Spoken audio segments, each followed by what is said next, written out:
Hello friends, welcome back to video. Amruthadhari serial ಸುಳ್ಳು ಹೇಳಿ ಅಣ್ಣ ಗೌತಮ್ಗೆ ಶಾಕ್ ಕೊಟ್ಟ ಮಹಿಮಾ. ಅಮೃತನ ಧಾರಾವಾಹಿಯಲ್ಲಿ ಮಂದಾಕಿನಿ ತನ್ನ ಹೊಸ ಗರ್ಭಿಣಿಯಾಗಲು ಕುಚಿಯಲ್ಲೇ ಇದ್ದಾಳೆ. ಗೌತಮ್ ಹೇಳಿದಂತೆ ಸೀಮಂತ ಮಾಡಲು ಕೂಡ ಸಜ್ಜಾಗಿದ್ದಾಳೆ.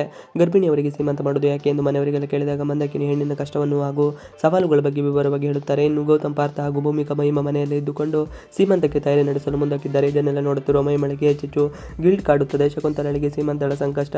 ಇತ್ತ ಶಕುಂತಲೆಗೆ 4 ಜನ ಮಕ್ಕಳಾದರೂ ಕೂಡ ಅಶ್ವಿನಿ ಮತ್ತು ಜಯದೇವ ಮಾತ್ರ ಪ್ರೀತಿ ಇದೆ. ಪಾರ್ಥ ಹಾಗೂ ಮಹಿಮಾ ಬಗ್ಗೆ ಕೊಂಚವೂ ಕೇರ್ ಮಾಡುವುದಿಲ್ಲ. ಗೌತಮ್ ಬಳಸಿಕೊಂಡು ಜಯದೇವ್ ಹಾಗೂ ಅಶ್ವಿನಿಗೆ ಜೀವನದಲ್ಲಿ ಯಾವುದೇ ಕೊರತೆ ಆಗದಂತೆ ನೋಡಿಕೊಳ್ಳುತ್ತಿದ್ದಾನೆ. ಇನ್ನು ಮಹಿಮಾ ಈಗ ಗರ್ಭಿಣಿಯಾಗಿರುವ ಕಾರಣ ಮನೆಗೆ ಬರುತ್ತಿದ್ದಾಳೆ. ಅವಳು ಮನೆಗೆ ಬಂದರೆ ಪಾರ್ಟಿ, ಶಾಪಿಂಗ್ ಅಂತ ಮನೆಯಿಂದ ದಿನಕ್ಕೊಂದು ಡ್ರಾಮಾ ಮಾಡುತ್ತಾಳೆ. ಅವಳು ಮನೆಯಲ್ಲಿರುವುದನ್ನು ನಮಗೆಲ್ಲ ತಲೆನೋವು ಕೊಡುತ್ತಾಳೆ. ಅವಳು ಈ ಮನೆಗೆ ಬರುವುದು ಬೇಡ ಎಂದು ಬಯಸಿದ್ದಾಳೆ. ಆದರೆ ಶ್ರೀಮಂತ ಮಾಡಿ ಗೌತಮ್ ಮಹಿಮಾಳನ್ನು ಕನೆಗೆ ಕರೆದುಕೊಂಡು ಬರಲು ಯತ್ನಿಸಿದ್ದಾರೆ. ಇದನ್ನು ನೋಡುತ್ತಿರುವ ಶಕುಂತಲಾ ಆತಂಕಗೊಂಡಿದ್ದಾಳೆ. ಹೇಗಾದರೂ ಮಾಡಿ ಮಹಿಮಾ ಮನೆಗೆ ಬರದಂತೆ ನೋಡಿಕೊಳ್ಳಬೇಕು ಎಂದು ಯೋಚಿಸುತ್ತಿದ್ದಾಳೆ. ಸೀಮಂತಕ್ಕೆ ತಯಾರಿ ನಡೆಸಿದ ಮನೆಯವರು.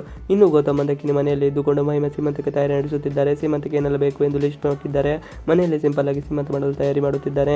ತಾನೊಬ್ಬನೇ ಎಲ್ಲ ಕೆಲಸವನ್ನು ಮಾಡುತ್ತಿದ್ದು ಬಹಳ ಖುಷಿಯಲ್ಲಿದ್ದಾನೆ. ತನ್ನ ತಂಗಿ ಮಹಿಮಾ ಬಗ್ಗೆ ಅತಿ ಹೆಚ್ಚು ಕಾಳಜಿಯನ್ನು ಹೊಂದಿದ್ದಾನೆ. ಇನ್ನು ಪಾರ್ಥ ಸೀಮಂತ ನೆಪದಲ್ಲಿ ಅಪೇಕ್ಷೆ ಹಿಂದೆ ಸುತ್ತುತ್ತಿದ್ದಾನೆ. ಅಪೇಕ್ಷೆ ಮತ್ತು ಪಾರ್ಥ ಸದಾ ಒಟ್ಟಿಗೆ ಇರಲು ಬಯಸುತ್ತಿದ್ದಾರೆ. ಹಾಗೊಂದು ಚಿಕ್ಕದೊಂದು ಕಾರಣ ಸಿಕ್ಕಿದರೂ ಕೂಡ ಭೇಟಿಯಾಗುತ್ತಾರೆ. ಕಳೆದುಕೊಂಡ ದುಃಖದಲ್ಲಿ ಗೌತಮ್. ಇನ್ನು ಮಹಿಮಾಳಿಗೆ ಮನೆಯಲ್ಲಿನ ಸಂಭ್ರಮ ನೋಡಿದ ಕ್ಷಣಕ್ಕೂ ಅಬರಿ ಹೆಚ್ಚಾಗುತ್ತಿದೆ. ತಾನು ಗರ್ಭಿಣಿಯಲ್ಲ ಎಂಬ ಸತ್ಯ ಮನೆಯವರಿಗೆ ಗೊತ್ತಾದರೆ ಪರಿಸ್ಥಿತಿ ಏನಾಗುವುದೆಂದು ಊಹಿಸಲು ಕೂಡ ಸಾಧ್ಯವಾಗುತ್ತಿಲ್ಲ. ಹೀಗಾಗಿ ಮಹಿಮಾ ದೀಪಾಂಶು ಅನ್ನು ಭೇಟಿ ಮಾಡಿ ಐಡಿಯಾ ಕೇಳಿದ್ದಾಳೆ. ಕೊನೆಗೆ ಆಸ್ಪತ್ರೆಯಿಂದ ಗೌತಮ್ಗೆ ಕರೆ ಬಂದಿದ್ದು ಗೌತಮ್ ಮತ್ತು ಭೂಮಿಕಾ ಗಾಬರಿಯಿಂದ ಆಸ್ಪತ್ರೆಗೆ ಹೋಗುತ್ತಾರೆ. ಅಲ್ಲಿ ವೈದ್ಯರು ಮಹಿಮಾ ಬೈಕ್ನಿಂದ ಬಿದ್ದು ಕಾರಣ ಅಭಾಷಣಾಗಿದೆ ಎಂದು ಸುಳ್ಳು ಹೇಳಿದ್ದಾರೆ. ಇದು ಹಾಗೂ ದೀಪಾಂಶು ಮಾಡಿರುವ ಪ್ಲಾನ್ ಎಂದು ತಿಳಿದ ಗೌತಮ್ ಶಾಕ್ ಆಗುತ್ತಾನೆ.